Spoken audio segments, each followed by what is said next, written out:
what are some other things in society that you think need to be addressed? I believe that the people has been so indoctrinated in this country, in this Trinidad and Tobago, that if you happen to be a political party and you happen to win an election, you will be the happiest rulers of all. You will be so happy that you're in charge of these docile people, people who just like a good fete, a good party, people who really just call on the radio and complain, but not militant people per se, not people who come out and protest for what they seem that's burning inside of them that seems to be wrong, and stick to the protests until they see a different result. The governments of Trinidad and Tobago are happy to be in charge of people like us. They love us. We don't give trouble at all. And if probably the trade unions, they will be for salary and different working conditions. And who else? Nobody else protests. But everybody have a complaint. And that is because maybe that they say we live such a good life. We always party hard, lots of celebration and celebration and celebration. So basically the government can do whatever the government wants to do. Well, what do you think can be done to fix some of these issues? Wow. I don't know, because long ago, we used to see issues rising out of the university. Now we have 2 universities, and we have no issues rising out of them. There was a call that some promoters started to advertise UWI students free before 10, and I think that killed the spirit of revolution out of our UWI students, because it came from there. The 1970 revolution came from there, and all the other talk shops and things was very powerful coming out of UWI, and people pay attention because they ought to be the higher learned people, and we had something going there. It's no more. So I look around, I keep looking to see where can a revolution, and I'm not talking about violence. This is not about violence here. This is about a revolution of the mind that we start to build upon, and people start to gravitate towards, and then we see a groundswell, and then we approach the powers that be, and they have to recant or they have to change direction. I'm not seeing it. So we are in a kind of doom and gloom position. I mean, people cry out for crime. People are killing each other. I don't know for what. I believe it's for very simple matters. Simple matters that probably if the government give us a small claims court where you can represent yourself. Imagine a man owe you some money, let's say $20,000, and you take that to court, the lawyer will charge you $10,000. So, and there is no cost involved if you go to a magistrate court. Again, that is something that the government is lax on. If you go to court and because you're injured, you're supposed to not lose if you win your case. But you are winning and you're still losing because the lawyer fees comes out of whatever you win. And the lawyer fees are very high. So there are so many issues that we need a revolution. Trinidad needs a revolution. Trinidad needs something, but it cannot be political. It cannot be that we want the government to go. It has to be that we want the government to fix things. And the government meaning opposition, government, the party in power, and the freaking judiciary. Because in there is a boys' club that is untouchable. That's supposed to be our last bastion of defense for anything that, any injustice that we have suffered.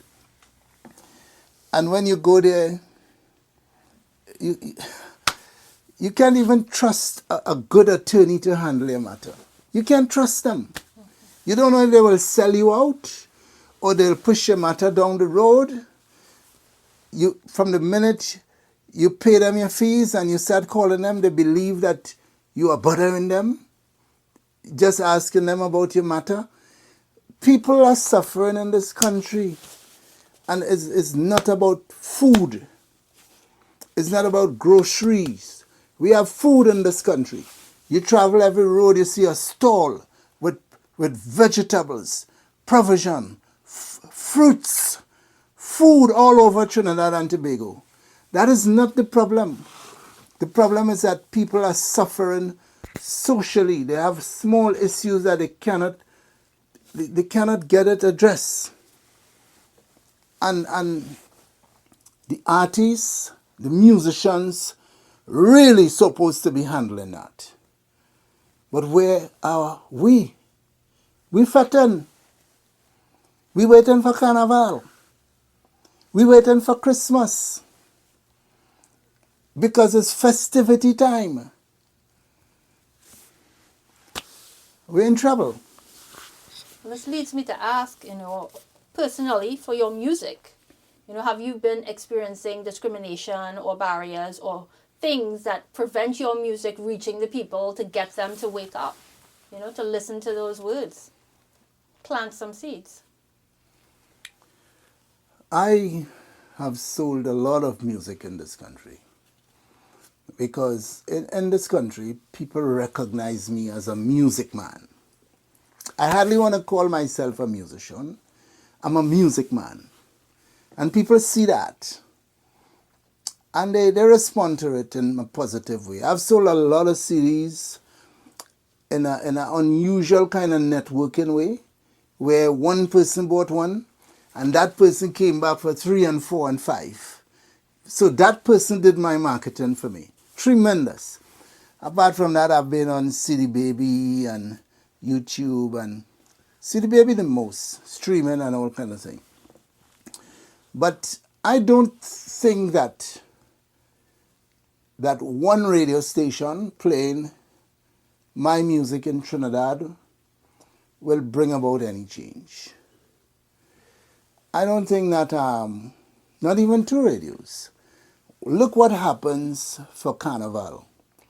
When the soca artist comes out, there's a soca switch where all the radios switch to soca. And they pump up that festival, that Carnival festival. They make it happen. It cannot be my music alone, but I would love to see at least 12 or 15 non-Carnival artists, I call them, and to see if we can get the radios to make that switch for us too. And they must know that what they are really doing here is healing a nation. You're not making anybody rich. You're not making anybody a superstar. Because the message in those is in the artist's music is what's going to help this place. Not one person, not 2, but about 10 to 15 of us. And they all make that switch, just as they do for Carnival. Should we get the government to be a part of it? Hell yes. Because the government should dedicate their government program to that. Because it's something to cure the nation. It's a cure we're looking for. And anytime in your society you are not seeing young boys and girls going off with an instrument on their back, something is wrong. Now I know in some of the schools there are music classes, in UTT they have their band and all of that. It's not enough. We want more musicians and more musicians. But what is happening is that a lot of youths just want to be a sound system. They want to be a DJ. But they are not playing an instrument. And an instrument cure you, you know. It calms you down. Because for you to master that, that discipline that you have to put out, it do wonders for your soul. So let me ask, let's focus on your instrument, bass. Give us a little history about why you picked up the bass, your inspirations. I got involved with my brothers, the Gabriel brothers. That's the first time we decided to play music. I remember going off to Sagom, Simon's music. It was Sagom's at the time, but Simon was there. And we bought all the instruments that we need. Like crazy men. I had 4 brothers. Me and 3 brothers, we decided to do this thing. And we bought saxophone. My brother was a saxophonist. Is a saxophonist. Mm-hmm. We bought drums, we bought bass guitar, we bought rhythm guitar, we bought keyboards. And I was supposed to be the keyboard man. And then the band broke up. Brothers couldn't handle it. So I said, no, I can't go back. So I pick up the bass. But I know they always say it's a difficult instrument to play and do lead vocals with. And I said, okay, because it's difficult, that is what I want to do. And it was hard at the start. But you see there is something about doing your original music. You see, if I am trying to copy people's music, copy artists' songs, cover songs, and sing it, it gets difficult then. But if I play my bass lines in the way I play it when I am singing, the songs that I wrote, then it becomes easy. Those are my songs. That's my arrangement. I'm not trying to copy anyone. This is the sound of Solomon. And full stop. And when I do 1 album, then 2 albums, then 3 albums, then 4 albums, then you find yourself being able to sing other people's songs while you play the bass now, because you realize that you catch up on them then. You catch up on what they did to arrange their music. So it's just like one big community, that music scene, that writing, arranging, playing, and you just go for it. Now, earlier you talked about where are the other musicians and this sort of thing to put the music out there to stir up the people. But my question is, have you collaborated with any of these other musicians to create material together?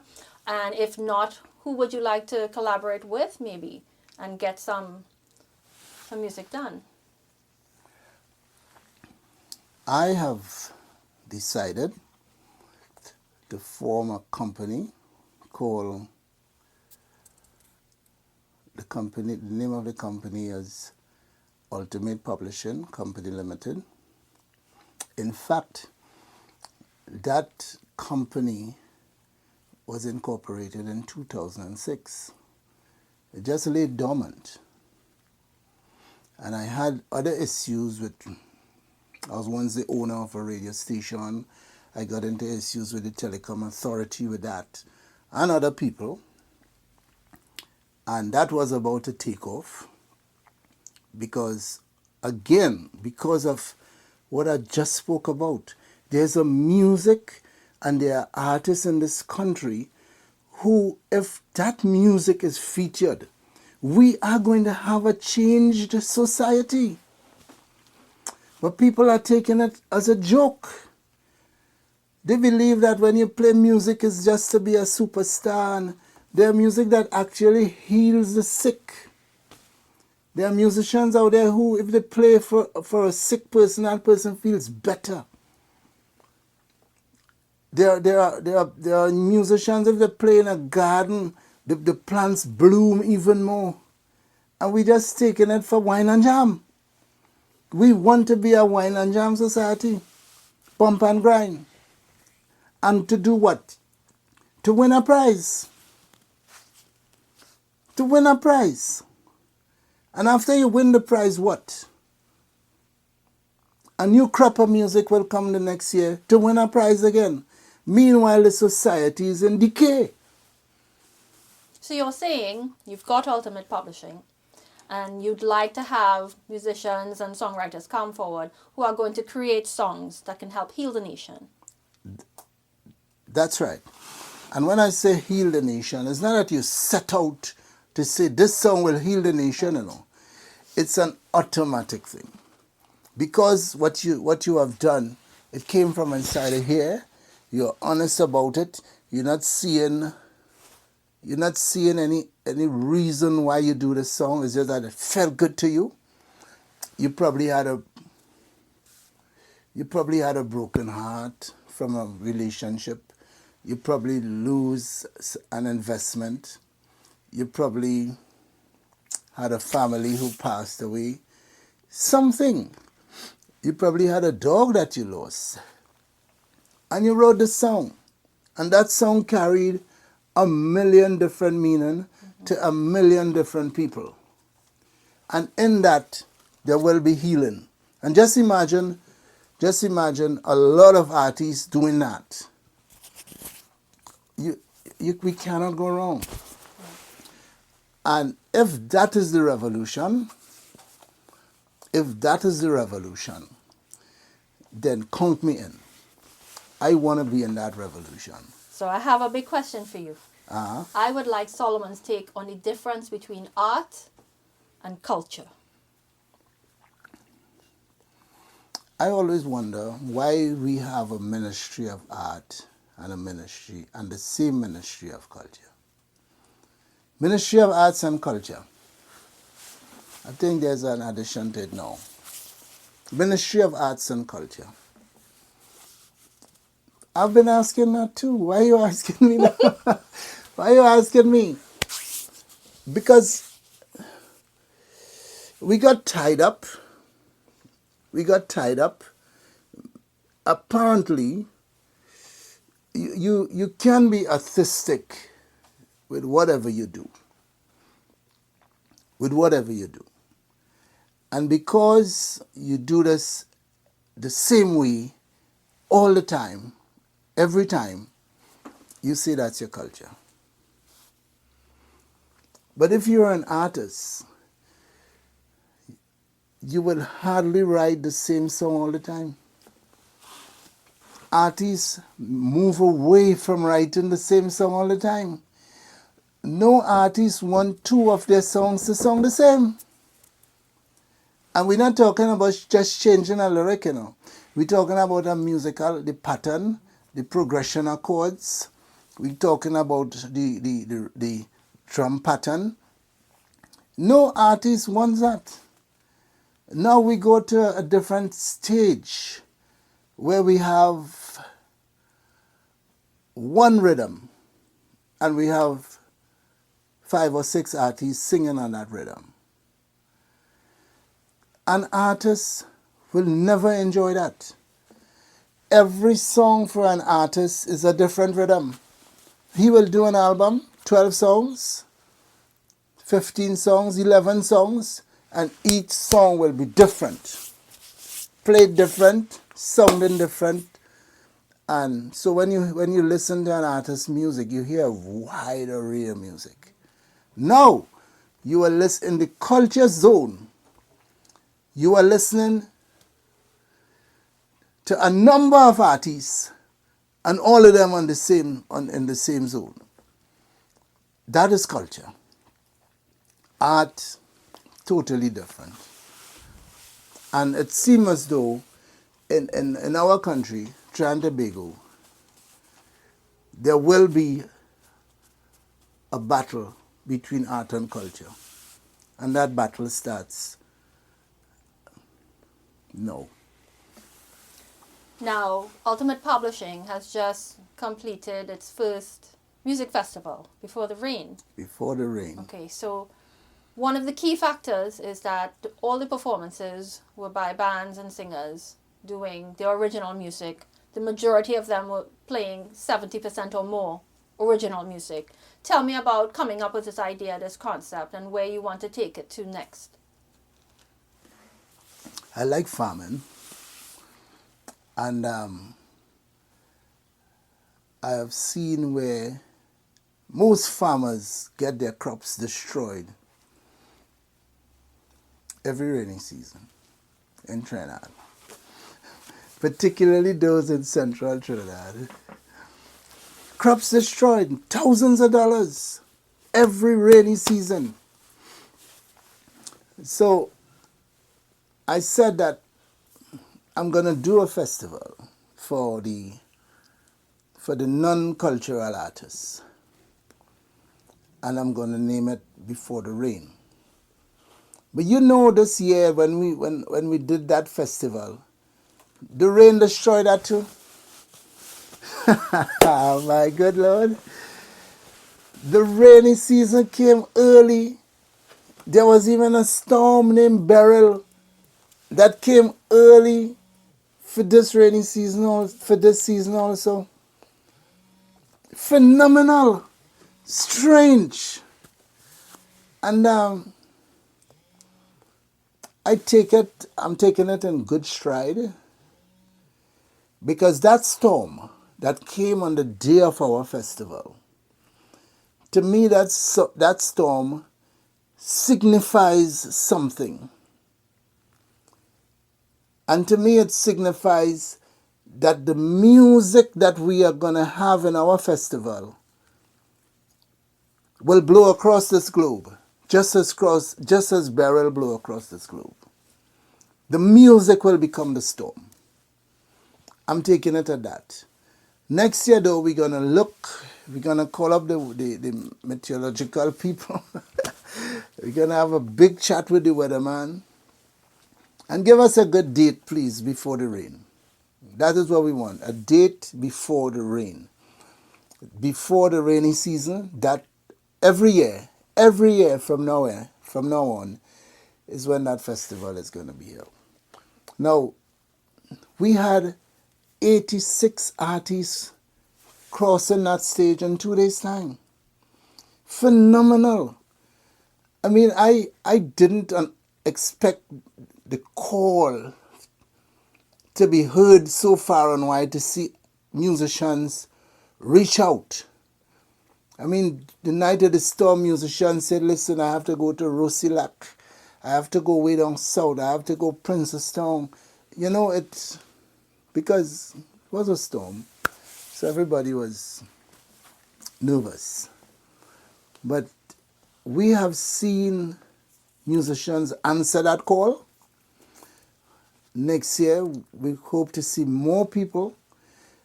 I believe that in time to come, the festival will be a 3-day festival. And maybe this is the revolution that I've been talking about, that we need to see in this country.